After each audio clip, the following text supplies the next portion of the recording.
Yes sir. जब हम पानी के अंदर प्योर वाटर के अंदर कोई भी सल्यूट पार्टिकल डालें, सल्यूट मॉलिक्यूल डालें, वो सोडियम क्लोराइड भी हो सकता है, वो हाइड्रोजन पर ऑक्साइड भी हो सकता है, कोई भी चीज़ जो जो मिसिबल हो या सॉल्युबलाइज हो जाए, तो वो उसकी फिजिकल प्रॉपर्टीज के अंदर चेंजेस पैदा करता है। फिजिकल प्रॉपर्टीज के अंदर उसका बॉइलिंग पॉइंट आ जाएगा, वेपर प्रेशर आ जाएगा, मेल्टिंग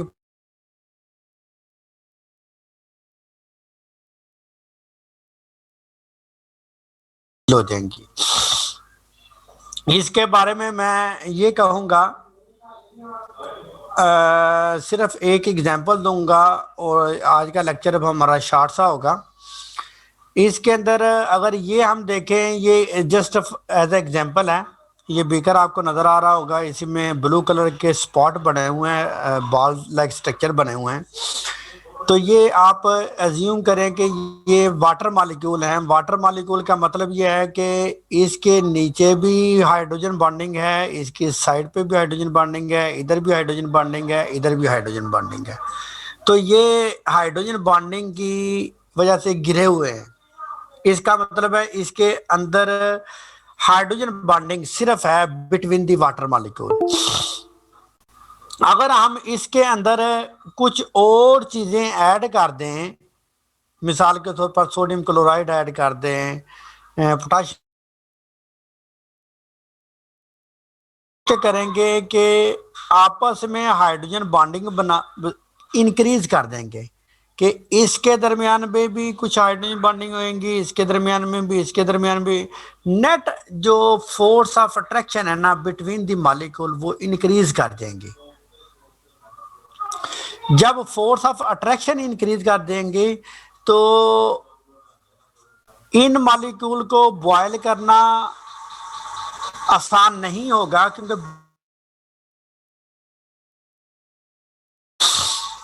कोवलेंट बॉन्डिंग नहीं, सिर्फ हाइड्रोजन बॉन्डिंग, आयनिक बॉन्डिंग नहीं, सिर्फ हाइड्रोजन बॉन्डिंग, या फोर्स ऑफ अट्रैक्शन जो बिटवीन दी मॉलिक्यूल्स होती है, जिसे वंडरवाल फोर्स कहते हैं, वो जब टूटती हैं तो बॉयल होता है।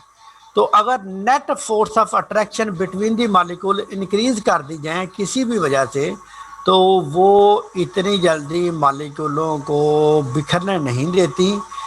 इसका मतलब यह है कि बॉइलिंग एट स्टैंडर्ड कंडीशन,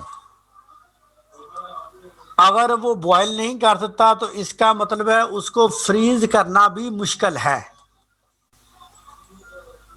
उसको फ्रीज करना भी मुश्किल है। अगर हम ये देखें कि वो सरफेस से बाहर जाएं तो सरफेस से बाहर जाना भी मुश्किल है।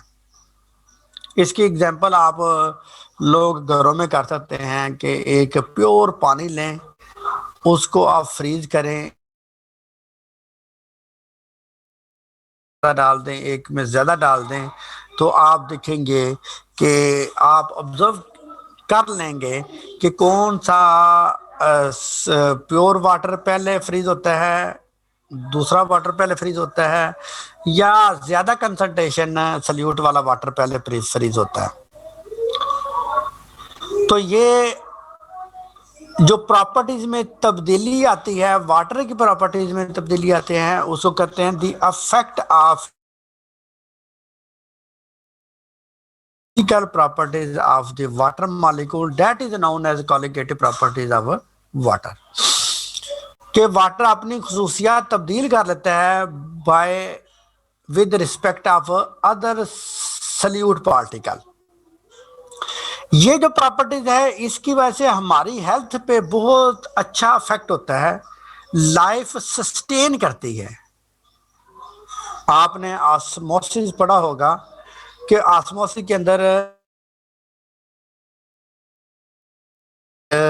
कंसंट्रेटेड सॉल्यूशन शुगर का डाल देते हैं एक टेस्ट ट्यूब के अंदर, और उसको अंडे की झिल्ली के साथ बांध के पानी, प्योर पानी के अंदर डिप कर देते हैं। तो प्योर पानी जो है वो वहाँ से ट्यूब के अंदर ट्रांसफ़र होना शुरू हो जाता है, ताकि उसको डिल्यूट कर दिया जाए और उसकी सतह जो होती है ना वो बढ़ जाती है।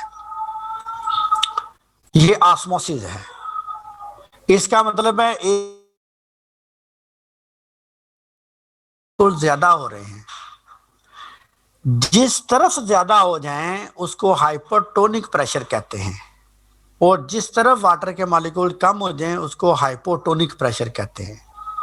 और अगर दोनों की सरफेस के आर पार वाटर के मॉलिक्यूल की concentration with respect of solute particle maintain हो जाए तो उसको हम आइसोटोनिक प्रेशर कहते हैं। इसी फिनोमेना की बिना पे रहती है वाटर की मिकदार, अगर हम एडिक्वेट अमाउंट में, क्योंकि हमारी जो बॉडी है वो पानी बनाती भी है और पानी देती भी है और पानी लेती भी है। अगर हम पानी देने का, लेने का और बनाने का एडिक्वेट अमाउंट में सिलसिला जारी रखें कि जितना हम पानी हमें इनटेक चाहिए वो उतनी इनटेक ले लें, जितनी हमें बाहर निकालना है उतना ही निकाल लें, जितना हमारी बॉडी बना सकती है वो बनाएं। बाहर और अंदर वाटर की concentration with respect of all kind of solute particle वो मेंटेन रहती है, बंदा हेल्दी रहता है।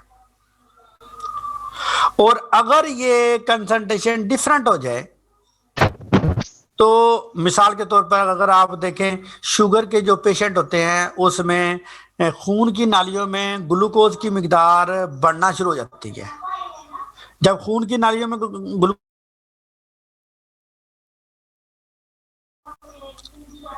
जब सेल में से पानी बाहर निकलता है तो यूरिन ज्यादा आता है क्योंकि फिल्ट्रेशन ज्यादा होती है, तो ये डिजीज का सबब बनती है। ये कॉलिगेटिव प्रॉपर्टीज हम आम रूटीन में भी इस्तेमाल करते हैं। मिसाल के तौर पर अगर आइस, प्योर आइस जिसे हम कहते हैं, प्योर वाटर की आइस, अगर हम उसका टेम्परेचर देखें मेल्टिंग पॉइंट 0 होता है, तो जो कुल्फियां बनाने वाले होते हैं, फ्रंट नहीं होती, कोई फ्रीजर नहीं होता, वो सिर्फ उस आइसोलेटेड टैंक के अंदर जो लकड़ी का बना होता है, दो लकड़ी के टैंक दरमियान में उन्होंने कोई चीज़ें डाली होती हैं ताकि खला रहे, टेम्परेचर कम से कम कम हो, तो वो उस बर्फ़ के अंदर नमक डाल देते हैं। नमक डालने से क्या होता है कि सल्यूट पार्टिकल ऐड कर दिए, जितने सल्यूट पार्टिकल ऐड करेंगे उसका जो फ्रीजिंग टेम्परेचर है ना वो लो हो जाएगा। तो अब वो -70 पे, -80 पे फ्रीज होगी। इसका मतलब ये नहीं है कि वो बर्फ -70 पे जाके फ्रीज होगी। इसका मतलब ये है कि उसका जो टेम्परेचर है ना वो लो हो जाता है, इतना लो हो जाता है कि जो कुल्फी है वो जल्दी टाइम से पहले जम जाती है, क्योंकि टेम्परेचर बहुत लो कर देती है बर्फ। ये हमारे जो हम घर में फ्रीजर रखते हैं उससे भी ये जल्दी जम है। इसकी वजह से लाइफ जो है वो सस्टेन करती है। मिसाल के तौर पर turgor pressure depends on this one, osmotic pressure depends on this one, osmolarity depends on the colligative properties। ये तमाम की तमाम चीज़ें इस पे डिपेंड करती हैं, और सेल की ग्रोथ और सेल की तमाम चीज़ें जो इसको ग्रो करती हैं, प्रोलिफरेट करती हैं, वो इस पे डिपेंड करती हैं। ये आपको दिखाया हुआ है कि फिगर के अंदर उन्होंने बाहर वाटर के मालिक्यूल ज़्यादा हैं तो वो अंदर जाएंगे या बाहर आएंगे। आइसोटोनिक प्रेशर होगा, हाइपोटोनिक होगा या हाइपोटोनिक प्रेशर होगा। अगर हम इस चीज़ को देखें तो ये जो प्लांट है जिसे हम टच मी नॉट कहते हैं, ये भी basically due to the water concentration तब्दील होती हैं। कि अगर हम छुई मुई के पौधे को हाथ लगाएं तो वो एक सिग्नल जाता है, वाटर के पंप जो होते हैं ना वो आपस में कोऑर्डिनेट करते हैं। Concentration of water molecule cell के अंदर डिफरेंट होती है तो पत्ते मुरझा जाते हैं, पत्ते खिल जाते हैं।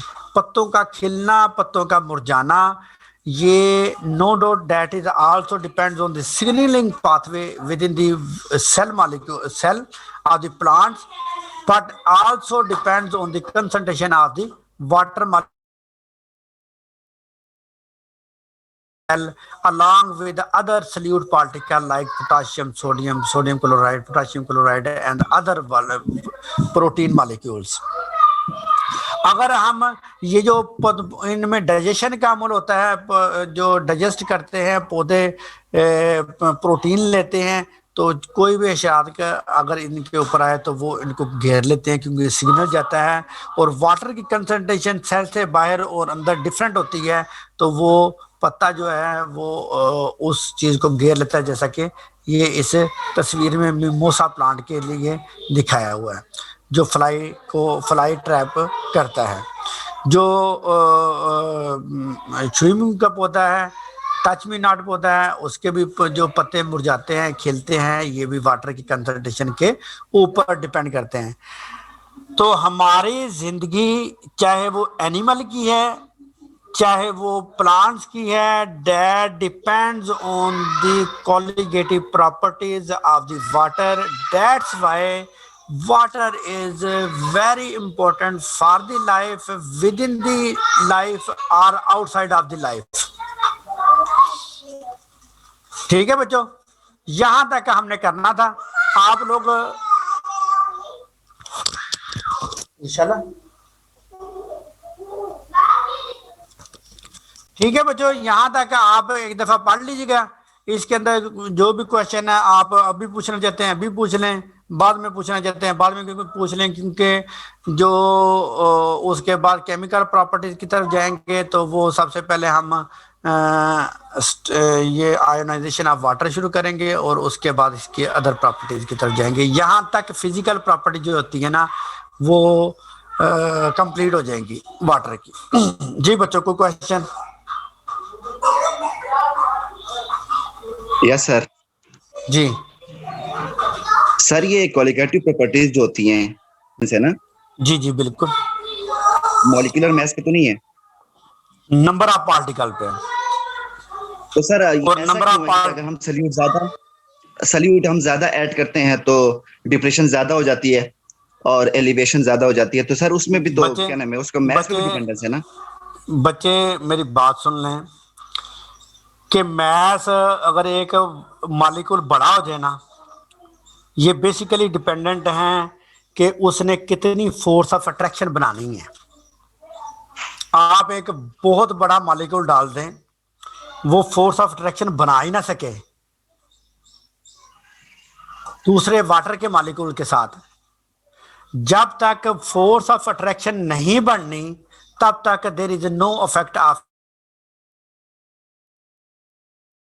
मॉलिक्यूल बड़ा हो या छोटा हो, ये डिपेंड करता है कि कितने मॉलिक्यूल उसके अंदर गए हैं और कितनी number of force of attraction उन्होंने बढ़ाई है। अगर आप 10 बंदे एक दरिया के अंदर छलांग लगाते हैं और आप बहुत बड़े बड़े हैं, लेकिन आपकी फोर्स ऑफ अट्रैक्शन ही कोई नहीं है पानी के साथ, तो आप 10 के 10 बंदे चाहे क्वालिटेटिव प्रॉपर्टी में तब्दीली नहीं लेके आएंगे, क्योंकि qualitative property depends on the force of attraction between the molecule. तो जितने मॉलिक्यूल ज्यादा होंगे उतनी फोर्स ऑफ अट्रैक्शन ज्यादा होंगी।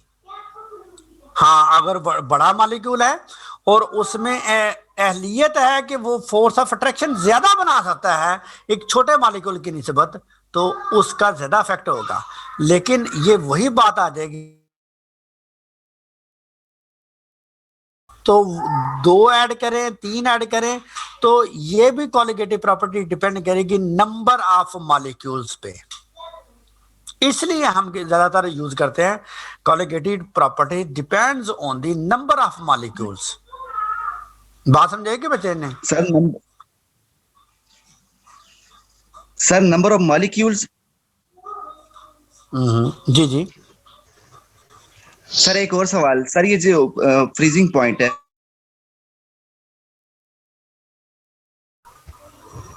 तो उसमें उस वक्त पर जब वो फ्रीज हो रहा होता है, फ्रीजिंग टेम्परेचर होता है, तो उसमें जो वेपर प्रेशर वो सेम क्यों रहता है? समझ नहीं गए मुझे। सर जो फ्रीजिंग पॉइंट है ना उसमें लिक्विड फेज और सॉलिड फेज दोनों होते हैं। जो फ्रीजिंग पॉइंट होगा, तो उस फ्रीजिंग पॉइंट में जो वेपर प्रेशर है वो मैंने एक बुक में पढ़ा था वो सेम रहता है। ऐसा क्यों होता है? मुझे नहीं पता बच्चे, ये मुझे आप रेफरेंस देंगे तो हो सकता है कि मैं देख के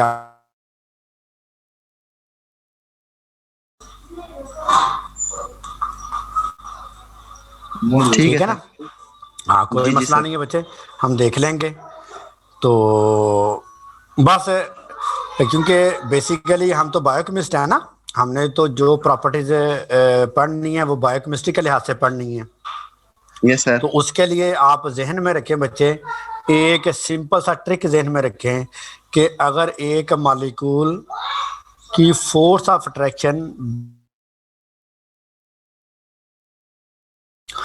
उतना वो वाटर के मॉलिक्यूल की प्रॉपर्टीज पे ज्यादा अफेक्ट करेगा, number yes one. Sir. Number two, जितने उस तरह के मॉलिक्यूल बढ़ते जाएंगे उतनी उसकी प्रॉपर्टीज डिफरेंट होती जाएंगी। उस number of force of attraction बढ़ जाएंगी तो उसको तोड़ना भी मुश्किल है, जोड़ना भी मुश्किल है। यानी कि उसको बॉयल करना भी देर से होगा, फ्रीज करना भी लो की वजह से गरीब गुराबा जो होते हैं ना वो कुल्फियों की रेडी लगा के कुल्फियाँ जमाते हैं, उनके पास फ्रीज़र नहीं होते। इसी की वजह से जो बर्फानी इलाके होते हैं वहाँ पे रोड को क्लियर करने के लिए वो नमक का छिड़काव करते हैं रोड के ऊपर, ताकि बर्फ पिघल जाए और उसका टेम्परेचर लो हो जाए। अब ये आप लोग सोचें कि बर्फ अगर उसका टेम्परेचर लो होता है तो बर्फ जहन लड़ाएं, ठीक है। लेकिन that all depend affect on our life, इसकी वजह से लाइफ है, मैं तो ये कहूंगा। ठीक है बच्चों, कोई और सवाल? Yes sir. सर अगर सल्यूट के अलावा कोई और सल्यूट हो, मींस अभी तो हमने सोडियम क्लोराइड NaCl कोई भी सल्यूट डाल दें बच्चे, बिल्कुल अफेक्ट होगा। If the solute particle has force of attraction between the water molecule that will have affect. Yes sir. ठीक है, और कुछ? सर हमारे पास ये जो टच मी नॉट प्लांट होते हैं इसके पत्ते मुरझाते क्यों हैं, ये सर एक्सप्लेन कर दें। बच्चे सिंपल सा मैं ये कहूंगा कि अगर एक कमरा है ना, कमरा,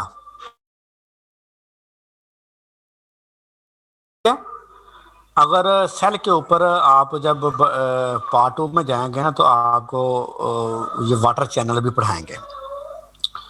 तो अल्लाह ताला की ज़ात ने प्रोटीन के बने हुए वाटर चैनल रखे होते हैं, ठीक है। जैसे ही सिग्नल जाता है ना टच का सिग्नल जाता है, ये सिग्नलिंग पाथवे होता है, तो वो जाके वाटर के या दूसरे जो आयन चैनल होते हैं तो उस कमरे के ऊपर गेट बन जाते हैं।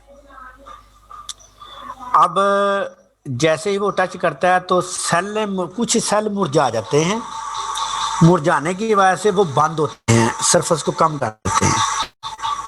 कुछ सेल एक्टिव हो जाते हैं, जो मुरझा जाते हैं तो उससे पानी बाहर निकल जाता है, सेल के दूसरी तरफ चला जाता है, तनों में चला जाता है।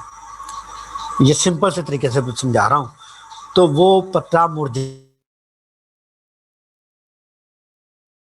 अपना इफेक्ट छोड़ता है तो पत्ता फिर अपनी जगह पे आ जाता है। इसकी अगर एग्जांपल को मैं कोऑर्डिनेट करूं शुगर के पेशेंट के साथ, कि शुगर के पेशेंट पतले हो जाते हैं आहिस्ता आहिस्ता, क्यों? उनको यूरिन ज़्यादा आता है, कंसंट्रेशन ऑफ ग्लूकोज मॉलिक्यूल ज़्यादा होते हैं ब्लड की वेसल के अंदर, तो सेल में से पानी नालियों में तो गुर्दे से यूरिन ज़्यादा निकलता है। ज़्यादा यूरिन निकलने से ये भी चांस है कि कुछ सल्यूट पार्टिकल भी बाहर निकल जाए और दूसरे जितने पानी निकलेगा उतने सल्यूट पार्टिकल के भी बाहर जाने के चांसेस हैं।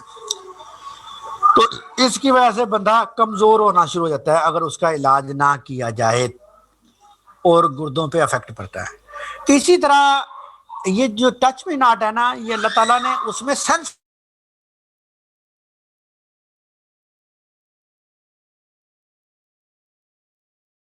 पंप होते हैं ना, उनमें ओपनिंग में और क्लोजिंग में चेंज आती है, जिसकी वजह से वाटर वहां से निकल जाता है और concentration of solute with respect of water molecule तब्दील हो जाते हैं, तो ये क्लोज हो जाते हैं। बात समझ आ गई जी? Yes sir, thank you sir. और कोई बच्चे?